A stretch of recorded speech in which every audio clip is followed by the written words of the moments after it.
couple of years down the road, you are hanging out, you are still telling jokes, Good. Thank God. you you're working on screenplays and stuff like that. Yeah. Uh One of them actually got bought, but Whoa. you kind of get the feeling like it's never going to get made, like that kind of thing. Don't care. Yeah. What, how much does it get bought for? What do I make at the end of it? $250,000. That's fucking rules. Are you kidding Yeah. me? Holy shit. You wrote a script called The New Adventures of Huck Finn. And it's pretty good, but Yeah. you kind of get the feeling that like they bought it just to like sit on it because they're like we're never going to make this movie, but like we can't have some competitor making this movie. This would be really good. Hmm. It's a it's this like it's a story. It's like a coming of age story about a boy who like he has to learn kung fu. Everyone in his family knows kung fu, Yeah. and Huck, so this Huck Finn is this the protagonist of the New Adventures of Huck Finn? yeah, they call him Huck Finn in the script because his real name is Huck Finns. What? Yeah, he's from the Finns family, and they named him Huck. That's like just the script. And Why would the so, fuck would they change it just by one letter? Why not just call him Huck Finns? Is this like a retelling of Huckleberry Finn? no, I mean, it's just like an ironic nickname, that people gave him. Oh, are So it's you not really fucking about Huck Finn at all. It's mostly about this young boy's adventures, learning kung fu, and you know, learning some self-respect and learning how to fight back against bullies. So, it's like the Karate Kid with terrible name. yeah, it's kind of like Karate Kid. The main way that it's different though is that he learns kung fu because he's part of this like crime family, the kung fu crime family, and the Finns kind of like rule like the southwest part of Maryland. And so it's just kind of about this boy learning kung fu for his like evil family, basically. Okay. I sell this script for a quarter and I make $250,000. A cool quarter of a mil. 250 large. Yeah. And you're feeling like you can take on the world with this. Well, I feel like this is gonna like bankroll the next few years of my life that will allow me to like really buckle down and focus on something else now that I've achieved some sort of success. That would be like the goal. And what you buckle down on, Aaron, is that lo, these few years down the road, you have decided with this little bit of money in your pocket Yeah. to open your very own library. You think about the Why the library. fuck would I do that? There's a I live in Los Angeles. Yeah, Like the public library system here is enormous. It's so vast. Why can how can I compete with that? Plus a little free library movement. This is a because saturated market. That because you're again, like you know how hard it is to run an actual bookstore where people buy books, let alone when I'm renting them out? yeah, and This fucking sucks. your thing is like, look, I I grew up going to the library and loving it. The librarian that you grew up with was this woman, Mrs. Snerd. You never learned her first name, but she was like classic librarian. Yeah. Like sometimes, like one time you were walking, you were in the mall in downtown Dupo, and you like ran into her, and you were like, "Oh, hi," and she was like, "Hello, Aaron. Like, good to see you." And you're like, "Yeah, all right. Well, have a good one." And as you walk away, your sneakers kind of make that like weird high pitched sneaker noise, and Yeah. then and she goes, "Shh," and you're like, and you stop, dude. Yeah. Well, okay. I She's mean, I respect the very, rules of the library. of course, you always have. Yeah, I'm a Growing friend up, of the like library. you and Mrs. Snurd, like you guys like definitely got along and stuff, and you would Sure. spend a lot of your summers just hanging out inside that air conditioned library in Dupont, Illinois. And you kind of had the run of the place almost, you know what I mean? Like she didn't care that you were just there for the whole fucking day, nose deep in a book, reading, Encyclopedia Brown and the Hardy Boys and stuff like that. You remember How old am I at this point? oh, this was when you were like 12. And I'm reading Hardy Boys at 12. Oh yeah. You were reading Oh, this one Hardy Boys where the Hardy brothers are like killed off and yeah. yeah. And what happened was they decided to do like I guess like a reboot of the line or whatever. Okay. So they murdered them and then did this like weird like multiverse thing where it's like in this universe there's three Hardy brothers. And so Okay. you read every single book in the Hardy triplets series. And Ed they Hardy. yeah, Ed Hardy was the third one. And they No solved shit. some pretty interesting mysteries. There was they only did like a 7 book run of it, but you read all 7 of them that one Okay. magical summer. All right. And so you kind of like you're like, you know what? I want to bring back that small town library feel. Yeah, the library system in LA is enormous, but like do they have the customer service of like a mom and pop library like the one that I grew up? Yes. Yeah, there is no such thing as a mom and pop library. That doesn't exist. It doesn't exist out of the publicly funded library that we all pay for and can enjoy. Why am I creating a paid for service when a free one that's going to be superior already exists? Because you would just feel really inspired, man. You remember that summer. The reason that you started going to the library so much is that there was this like gang of bullies that had like targeted you that summer. They were called the Dad Aaron and the stepkids. No, they, sorry. they were called the Aaron haters. No. I didn't have a And group of bullies. I didn't have a and they just roving band of bullies they all targeting me, they all as you dressed said. like yeah, they all dressed like pirates and stuff. And they would like do stuff like make you walk the plank, but you would walk the plank until like the riverbank or whatever and fall and like roll down into the river and get, taken downstream several miles. And so one day Yeah, you were that's just dangerous. People die doing that. Every year, some guy gets out on a sandbar and drowns in the Mississippi. I don't want to be that guy. and you don't. And you feel like the only reason that you weren't is because of that library that summer. Um, The library keeps me alive in the undercurrent of the Mississippi River. well, no, like it gave you a place to kind of like hide from the bullies, from the Aaron haters. None of them were allowed in the library. They Why? because they all had overdue books. And Okay. Mrs. Snurd would be like, "Don't worry, Aaron. Like those boys won't come in here, not unless they have $6." Like yells at them, and they all Yeah. go like, "Oh!" And they run away. They scatter. Oh, great. Now they're just gonna beat the shit out of me once we're out of eyesight. But like the Aaron haters eventually they just kind of move on after they realize they kind of like can't get to you anymore. Um, they end up just like doing other stuff, and you think about the Aaron haters every once in a while. What do you mean they do other stuff? They just Do like, do well, they stay together as a group? Do they yeah, they change just go, their name? yeah, they just go on and they like bully, different kids that summer. But So they're just a band of but bullies. that entire summer, even though they were bullying like a bunch of different kids, none of the Aaron haters got a decent night sleep because they were like, Okay. "Fucking Aaron, we never got him." Oh, okay. So they're not letting it go. No, and you remind yourself of the Aaron haters every once in a while to kind of think about, where we come from and where we're going. Uh, every single one of them is now dead. Jesus Christ. Yeah.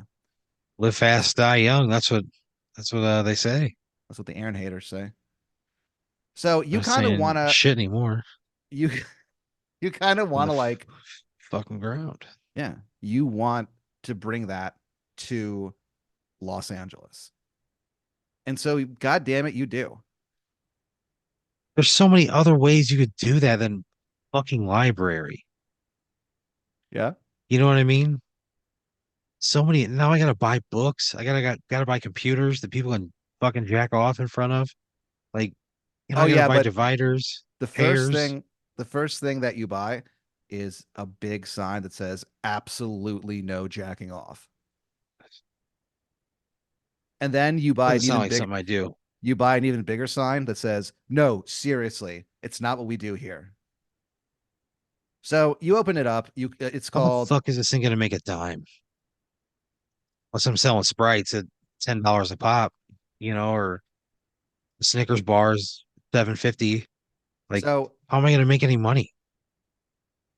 so the way that you're making a little bit of money through this is you have like one of those old school cigarette machines and Okay. people will come in there and like you are moving a lot of cigarettes out of that fucking machine, dude. They come by daily Jesus to restock it Christ. because you managed to get like a good deal on the machine and on the supply. So like you are making like pretty decent money, dude. So you're able to kind of, sell them at a very reasonable price. So there are like sometimes not all the time, but sometimes there's like a line of people. It's just a numbers game. I'm just trying to move as much as I can because I got Yeah. it so cheap. You're trying to do like a few things there. Like you started your own monthly comedy show there. Yeah. Yeah, it's called Jokes in the Library After Dark. Oh, And the show doesn't start until the sun has fully set. Like that's when you guys start the show. So so it it starts changes throughout the year. yeah, earlier it's like in the winter it starts earlier, in the summer it starts, later and stuff. Who's coming to like a fucking 4 o'clock, or 4:30 or whatever the peak dark time is? Who's doing that? People are gonna be working. Yeah, but you do it on like a Saturday, so people come out for it. All right. Jokes at the library after dark. So it's like in comics are There's an so implication. After dark has a serious implication. yeah. Is this like a naughty show? A tawdry show at my fucking public library that's supposed to have the feel of my library back home, where there was certainly not a dirty comedy show. So this is a small town library feel, but with a big city erotic comedy show. Oh no, I'm not gonna have an erotic comedy show at my library that I'm trying to emulate home. Like, You guys I'm are not like, it's a very popular show. Comics are desperate for stage time, so you actually get some pretty like good people. And so it's you build it up and it's become a pretty cool thing that you do. And you do stuff like that. Like you have a speed dating thing come through a few times. You do a couple different community events. There's like a lot of stuff happening there. It's called Aaron's Library. oh Pat. You spelled library incorrect.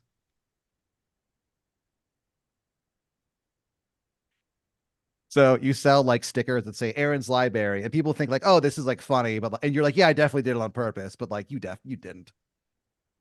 Great. And I just know that and carry that with me every time I walk in and leave. Cool. So I misspelled it. It wasn't like a yeah, little red squiggle underneath it or anything. nope, There wasn't any sort library. of every So every single document that I had to fill out. Misspelled it. you misspelled the word library. Yeah. That fucking sucks. That fucking sucks so bad. Misspelled the word library a dozen times at least. I would go to a place that was called the library. I think that would be kind of Yeah. cool. All I mean, right. it's a library and a performing arts center. It's like that's cool. So Yeah, but we're you're having like erotic. Erotic comedy night. Well, that there's a place for that. Yeah, but it's not in a library. You think there's not some you think there's not like an erotic section of the library of Aaron's library? There Why would is. I think that? I'm the one who bought all the books and put them there. But I'm saying, like, there's a market for this in the world. It's why we're all here, if you think about it. And so you have like an erotica section of the library, of Aaron's library. And yeah, you have this erotic comedy show, but like whatever, maybe, you have other shows and stuff there. Like there's a different show that plays there on Friday. Yeah. It's called Get in the Zone. DA Zone. Get into zone. Yeah, Get in What's the the Zone. fucking deal with this show? Oh, it's hosted by the Zone Brothers. What? The Zone Brothers? Yeah, they're this double act that's been taking the comedy world by storm. Like you only know Yeah. about them because like if you're like a comedy nerd, you know about them, that kind of deal. But they are going to blow the fuck up. So like you're They pretty have a show happy that called Get into Zone. get into Zone. Yeah, the Zone Brothers. The Clint Zone Brothers. and Murdoch. Clint and Murdoch Zone. Yeah. But they're Ooh, pretty funny, dude, and they're nice guys. well, good. I'm glad. You feel like Murdoch maybe doesn't like you, but he's polite. So you're Okay. working at this library that you've put your, pretty much all of your money into. I would not do that. But again, you remember that what you call your golden summer of you just going in that library from sun up to sundown, reading, having all kinds of adventures, living all these crazy lives through story. You remember reading about Robin Hood and his merry men. You remember reading Shakespeare for the first time and just being like, what the fuck is this? You remember reading it like recently and being like, what the fuck is this? You just never Yeah, figured it yeah, out. It's like your one yeah. sore spot. Like if people are like trying to talk to you about Shakespeare, you're like, oh yeah, you're kind of vague about it. And see, that's probably pretty true. I read a little bit of it and it's like, Yeah. whatever. I So don't know. life, But again, I haven't like read it since I was like an adult, really. so life is fairly okay. Okay. One day you come to work, you look across the street, and you see that like there's like a construction site, like they're like building something. What do you do? Yeah, I'm going to work. I would just go to work. So you go to work and you kind of don't really pay attention to the construction site. When you walk outside for lunch, um, you're gonna go to this place called Pork and Pastries, and it's a place where they All right. specialize in like the sweet and the savory. And you decide you're gonna go there for lunch. And so you're kind of humming their theme song to yourself as you're like walking outside. Uh, They have a theme song that I'm oh familiar yeah, with. yeah. It's like pork and pastries, fill your mouth with pork and pastries, pigs and sweets. And you kind of like are humming that, and you look up and you see that they've like fully completed the building that they were making. It's Yeah. it says Lanalax Library. The Lanalax Corporation has started to move into the library game. Uh, the reasoning being that like things are it's a cycle, it's a circle. You know what I mean? So eventually libraries are gonna like become in fashion again, like they used to. And so they're like basically being like, yeah, man, like their idea is that they're gonna make that the fucking libraries of Alexandria look like a pile of horse shit. Well, great. So yeah, so you're kind of like worried about this, and your business starts going kind of downhill. How could it not? They How actually could it fucking not? the Lanalax Corporation, they start a competing comedy show. They get the Zone brothers to come over on Friday night. They'll just totally betray you. Good. Fuck those guys. Murdoch. Fuck him. Clint and Murdoch. Yeah, and they their new show is called it's Zone Time. Oh, get And over it. That sucks so bad. so It's zone time. it's Zone Time. And so things are kind of weird lately, you know? Yeah, I just spent all the fucking money I have on the dumbest goddamn business on the planet. I'm hanging out with the Zone brothers, one of whom clearly doesn't like me. He's polite. And they're polite when they resign, when they're just like, look, Aaron, like you know this business, you go where the money is. And you know, this is a library. You know, no one pays. Theirs is a library too.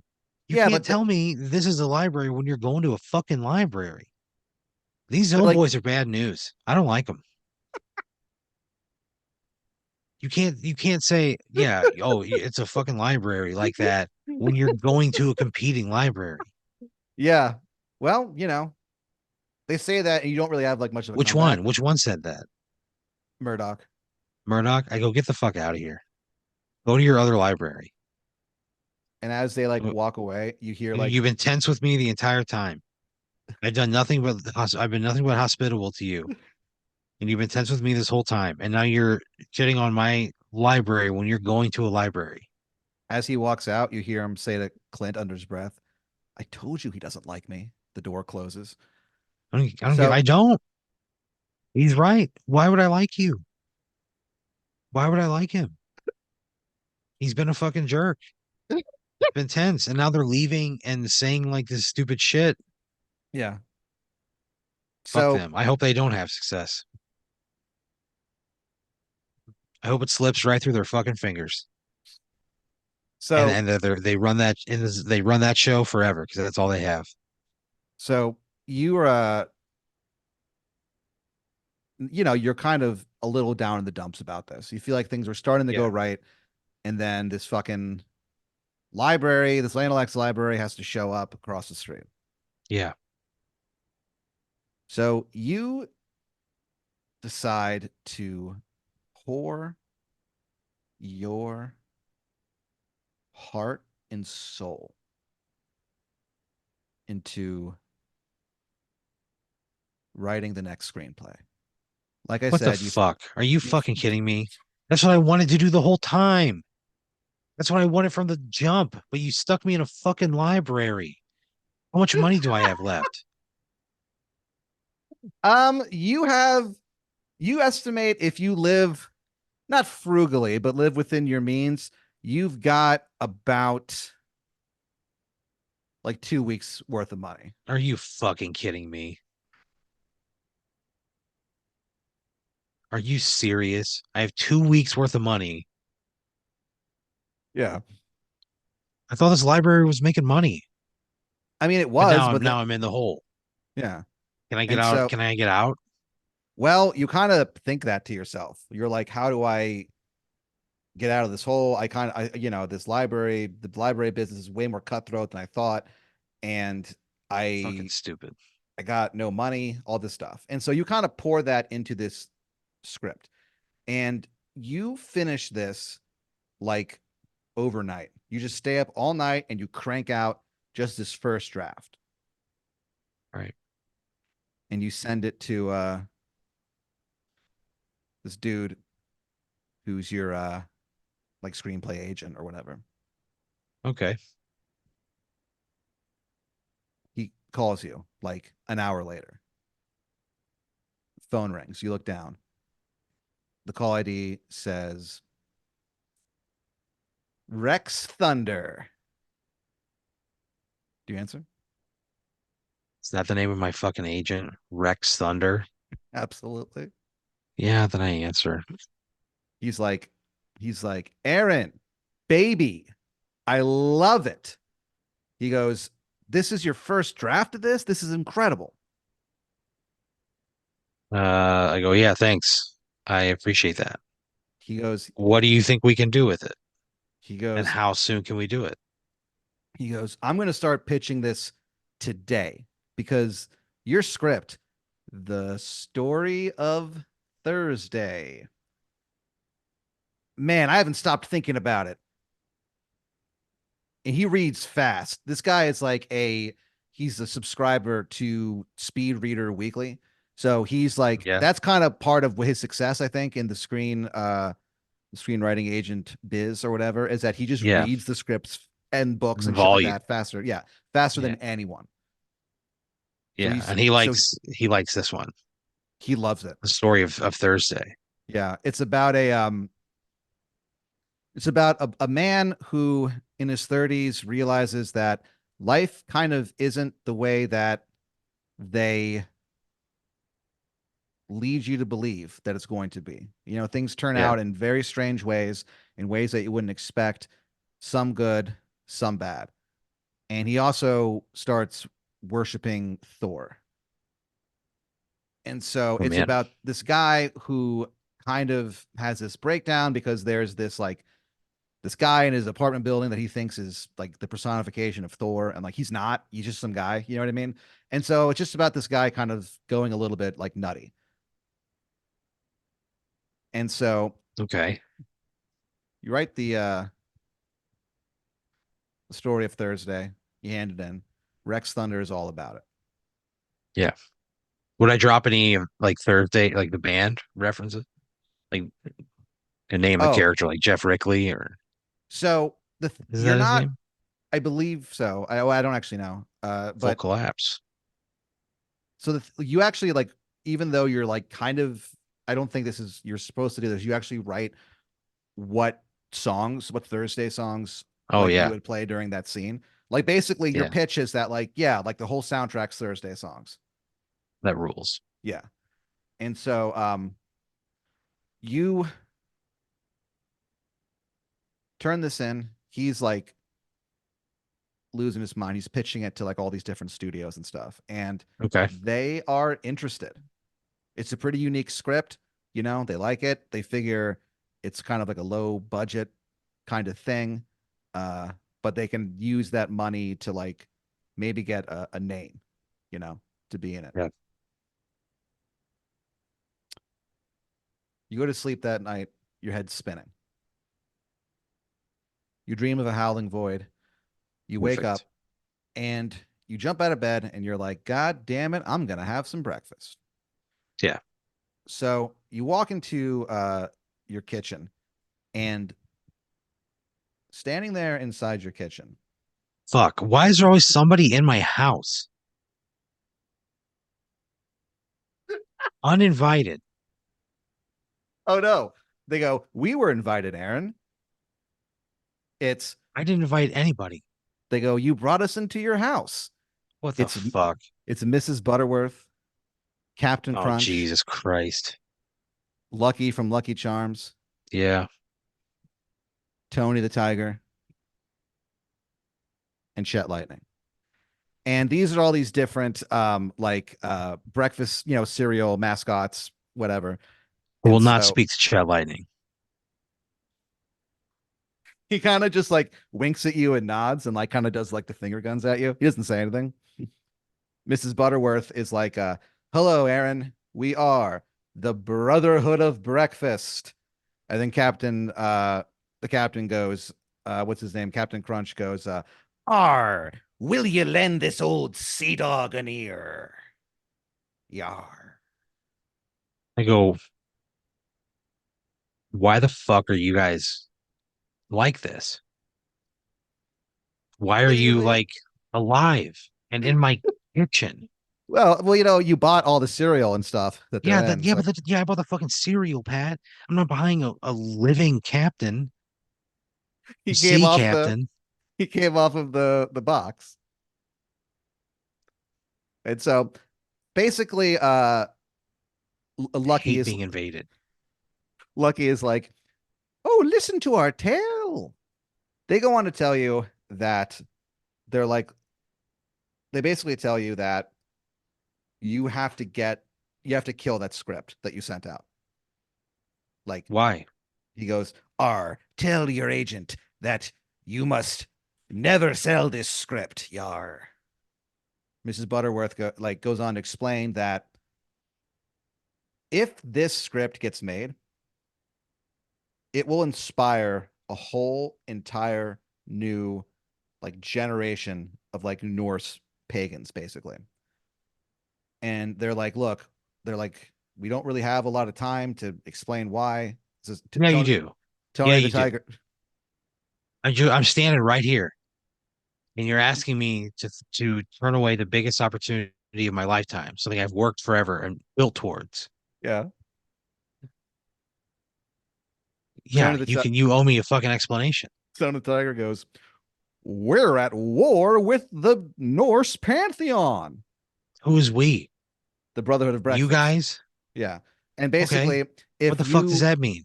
so if this movie gets made, then the Norse pantheon will have like all these new believers and all this new power, and they'll be able to finally overtake the Brotherhood of Breakfast. Captain Crunch goes, R, if ye do this for us, Aaron, we'll help you with the library. Um, I'm going to make the script. I don't give a fuck about that library. I don't give a fuck about the Yeah. Brotherhood of Breakfast. They broke into my home. They materialized into my kitchen. They are refusing to. They're refusing to like give any more details. Yeah. Yeah, and I don't fucking care about that goddamn library. And No, as the different mascots start to fade back into their respective form, like stationary forms or whatever, the cereal boxes and the bottles and stuff, you hear Chet Lightning just go like, fuck it, dude. I "Oh can't. no, Aaron!" He goes, "Why'd you do it? Do it, do it, do I'd scream "fuck you" at the top of my lungs. it." So that afternoon, you get a phone call from Rex Thunder, and he's like, Okay. he goes, "Aaron, uh, we, you're not gonna believe this." And he goes, "Here's what I did." He's getting Pixar to make it. Like they're Oh very, wow. very, very, very interested. And they're gonna keep like the script as is. They're just going to kind of, do it through their own particular Pixar way or whatever.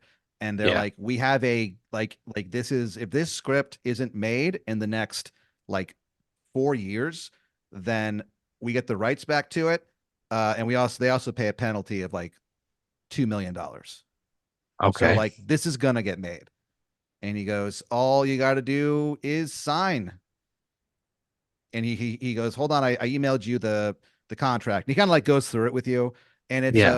it's fairly, it's pretty Yeah. lucrative, dude. It's a 2 million if it doesn't get made, and they give you $750,000 up front, Yeah. Of course. Yes. or not up front, but that's what they give you Yeah. for the script. I'll Yeah. take yes. Yeah. So Pixar makes the story of Thursday, and it becomes like this it becomes like not like the sleeper hit of the year, but sort of like people weren't expecting it to do well because like they just didn't know what this was, and Yeah. it's so big that people are like, holy shit, like who like it's that thing where most of the credit goes to the director, how it is, how these things work, but like Yeah. people Yeah. the right people see it and you start getting like some pretty high profile like writing gigs. Great. Wonderful. Yeah. You start your own production company. You call it Toot Toot Productions. And All right. you're like, yeah, the plan is to kind of start directing yourself, start making your own scripts. Okay. That's Um, interesting. you're chilling at your apartment. You're not living in an apartment. You're living in like a very large like condo essentially. Okay. Nice place. Yeah. Yeah, it's nice. Cool. You're living not large, but you're very comfortable. Good. Outside, you hear a car like pull into the parking lot, Yeah.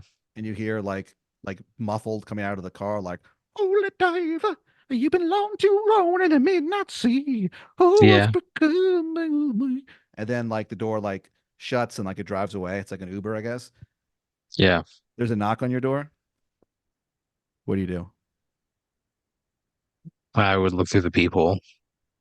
Standing there is this guy. He's easily like 6'8".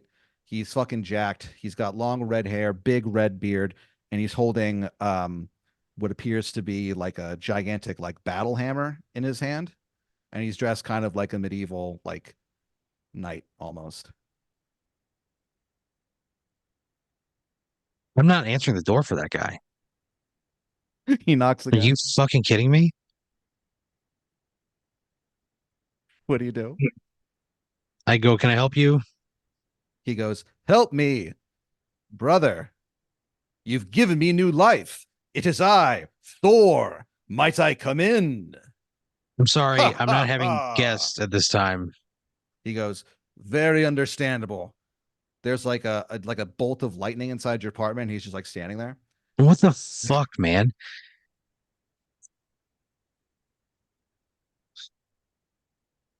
I'm He not goes, I'm not ever going to entertain these things because they're barging into my home. he goes, he goes, "Doors are nothing to a thunder god." I go, get the fuck out of my house. My thanks to you, Aaron. You have inspired new worship of the old gods. Soon we will be able to take over the world again. And it's all thanks to you." And then he hits you in the head with the hammer and he goes, "For Odin," and splits your fucking skull. What the fuck? Your brains are like Are you smashed fucking immediately. kidding me? Yeah, he sacrificed you to That his sucks father. so fucking bad. The Brotherhood of Breakfast are demolished. Breakfast essentially it becomes outlawed on this new Earth of pagan gods, and yeah, you kind of helped usher it in, and you remembered as like a Benedict Arnold, but for the Norse pantheon. Who fucking cares? Who fucking cares? The movie's a big hit. You briefly have a Yeah, very very good career. yeah, who fucking cares?